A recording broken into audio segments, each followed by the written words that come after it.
Hi everyone, this is Becca.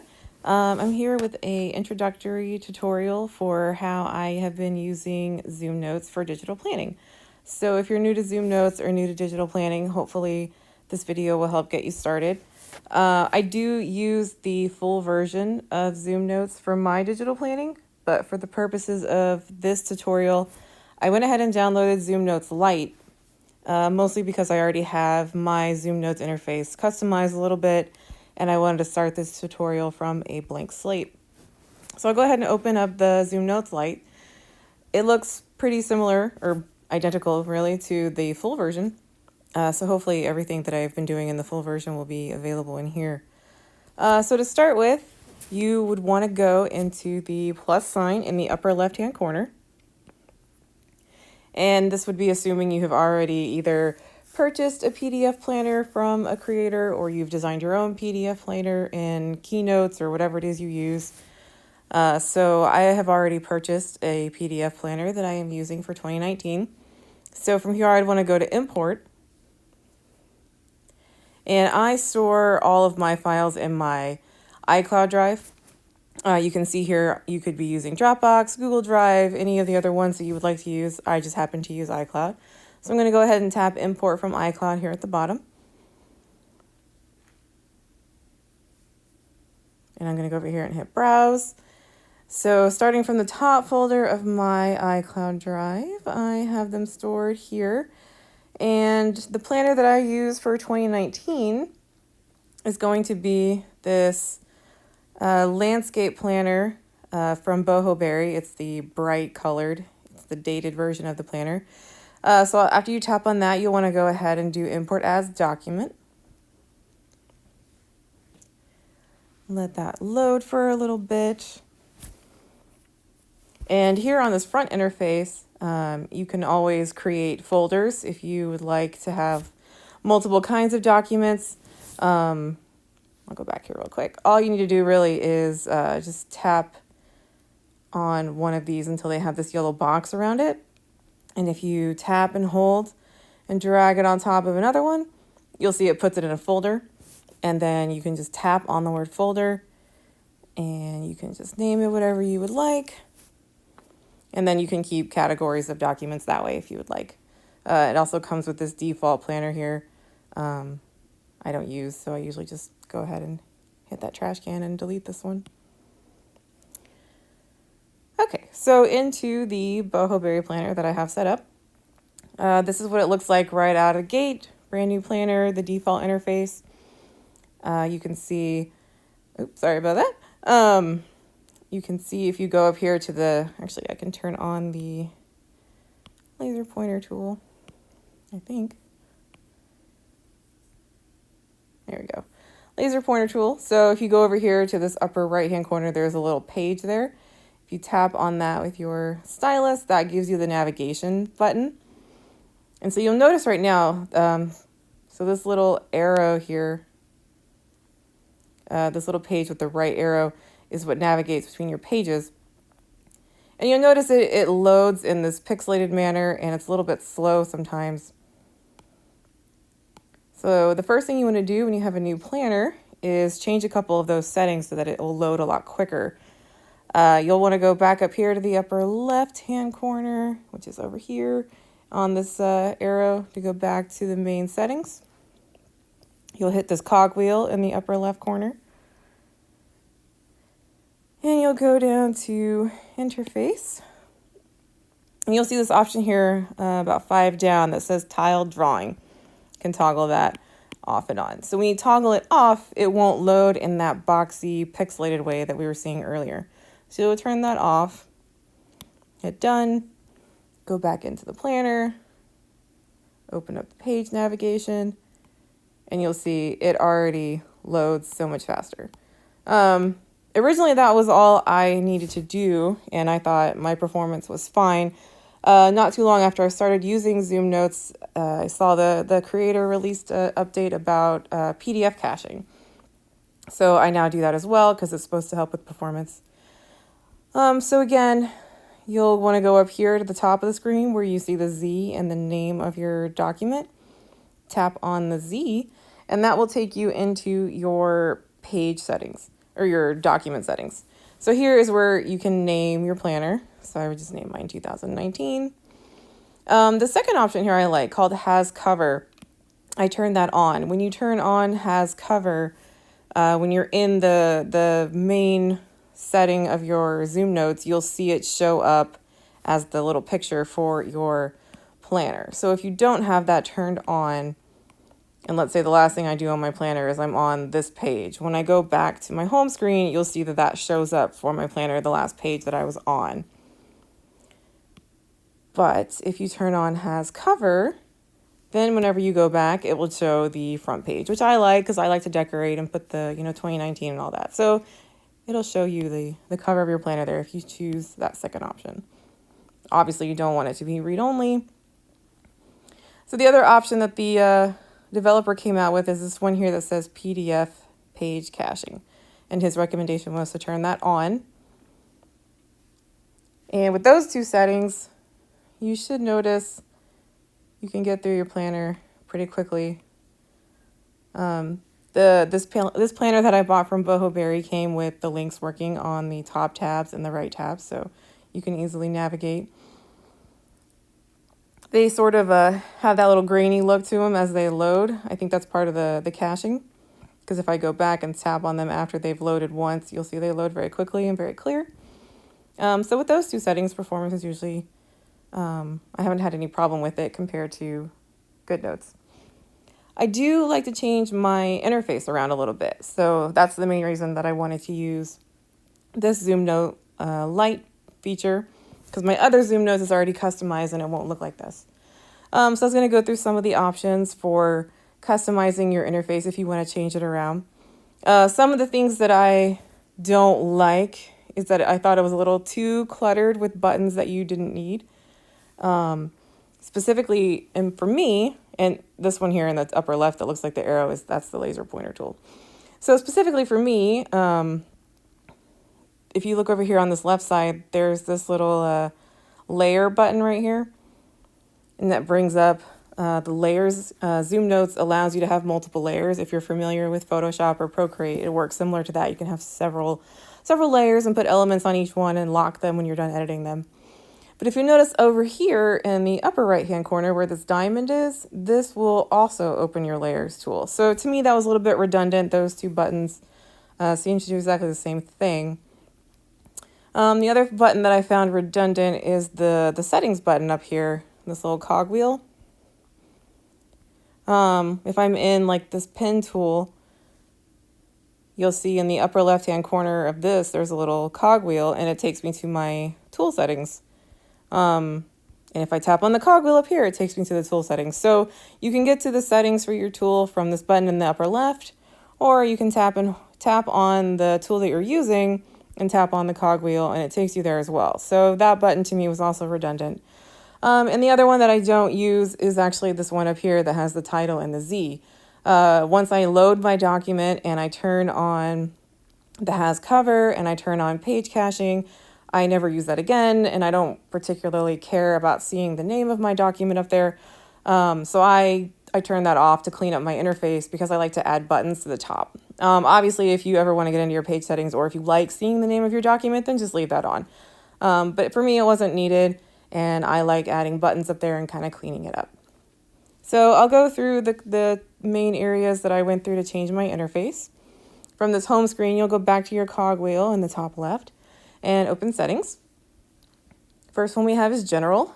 You can do your password protection, and then most of these other options I believe I leave as default.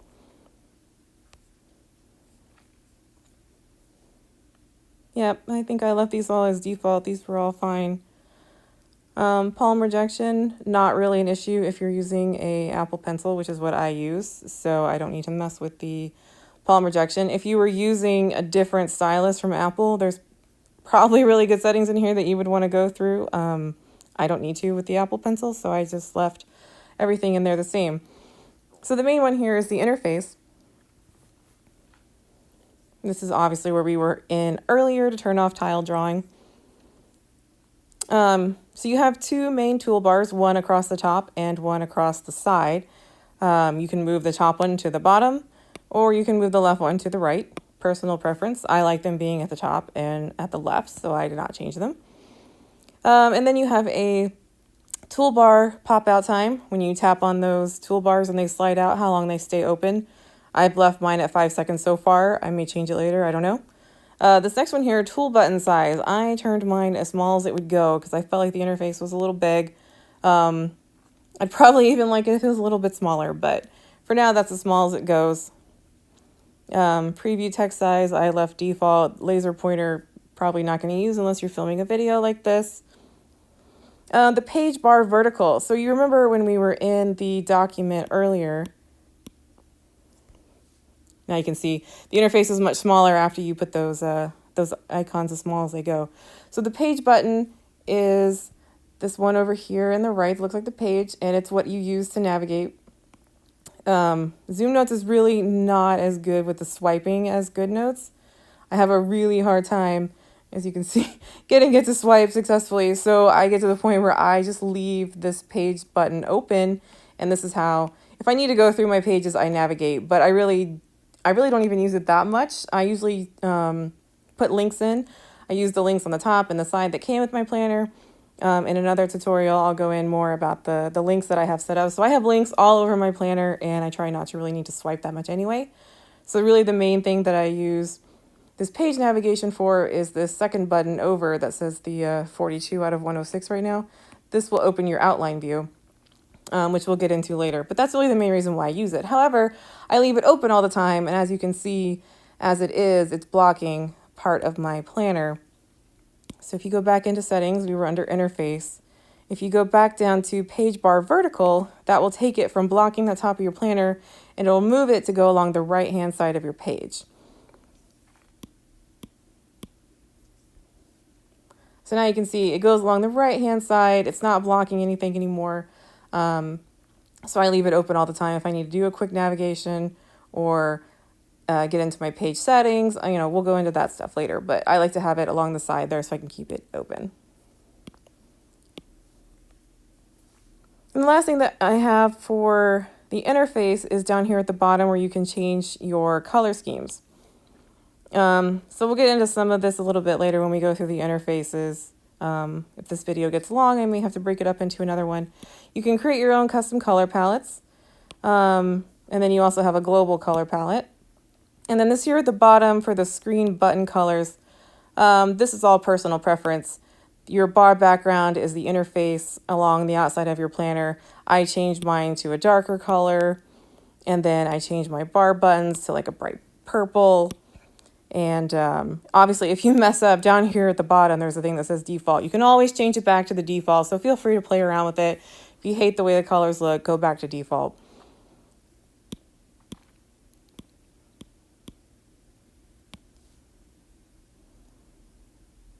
So go back in here. And I've noticed when you change a lot of interface settings, it takes longer to reload your planner, but it's only the first time. First time you open it after changing your interface settings, it opens a little bit slower, I guess, because it's probably applying all of those changes. So it's not quite how I have mine set up, but as you can see, my bar is now darker and my butts are a brighter color. So I like the darker bars. Personal preference again. If you like the default, leave it as default.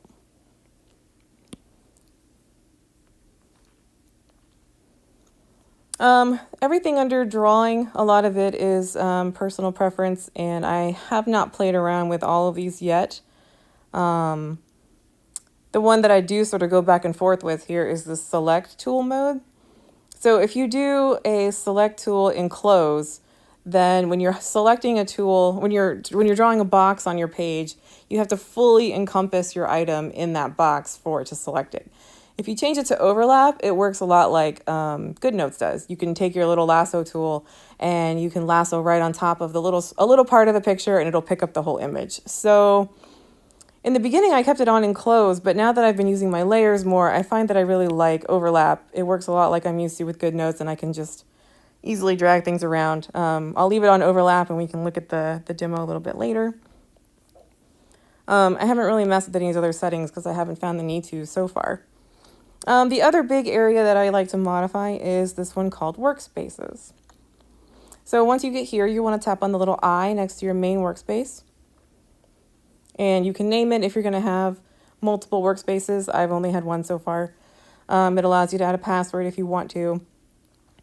But the big one is down here for user interface under your workspace. So you want to tap on user interface. So here you can see this is the top bar. So this is where in the document right now you had the Z in the name of your document. So I turn off the name, which is this one here that says document properties. I toggle this one off because I don't care to see it. If you want to see it, leave it there. And then I like to add buttons there. So I slide it over as far as I can so I can get 6 buttons across the top. And the rest of these are if you want to turn any of these off. Like I said before, remember I mentioned how that setting button was redundant? I also turned that settings cogwheel off to clean up my interface on the top a little bit, just preference. If you like it there, leave it there. And then down here on the sidebar, you can also increase this if you want more. I still have mine at 6. That's been working out fine for me. And then there's that layers button on the left side toolbar that I was saying was redundant. And I turned that off because as you can see up here, you have a layers button on your top screen as well. So I turn it off on the left, and that's also because I like to have a little bit more room on the left-hand side for my pen settings, which I will show you in a little bit. They also have a sound button, which I have never used sound in ZoomNotes. If you do, you might want it. I turn it off because I don't use it. You could turn off the help button if you don't need it there. Anything just to kind of help clean up that interface. And then also you have these options here if you want any of these. Basically toggle them on and off if they show up. I've left all of them on. I like seeing all of them so far. As I get used to the tools, if there's some that I find that I don't use, I may come back in here and turn them off. So that's pretty much the main changes I make under workspaces.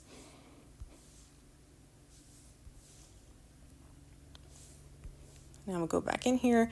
So now you can see up here at the top, I now have 6 buttons that are showing up. And over here, I have 6 buttons that are showing up. And then you'll see down here, the layers button is no longer here. The settings button is no longer up here. The sound button is no longer over here. So it's just, like I've said, cleaning up the interface a little bit. And then for your buttons, any of these ones along the top or along the left, with the exception of this one right here, this one is always here. These other ones, you can just tap and hold a long press on them and then choose a button. So on the left-hand side, I've done a lot of my selection tools, and I'll go into what these do in a minute. And then I've done some like drawing tools, and these are the ones that I've kept over here on my left-hand side.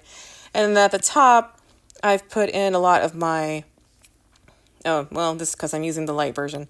I've put in a lot of the drawing tools, the highlighter tools, things like that, because it's similar to what I was used to from GoodNotes, having all of that stuff available up here at the top. So, personal preference, just go through here, choose the ones that you like, choose the ones that you want to show up. I think mine was something similar to that. So those are the main changes that I go through to, one other thing, this one right here, I actually got rid of my laser pointer tool.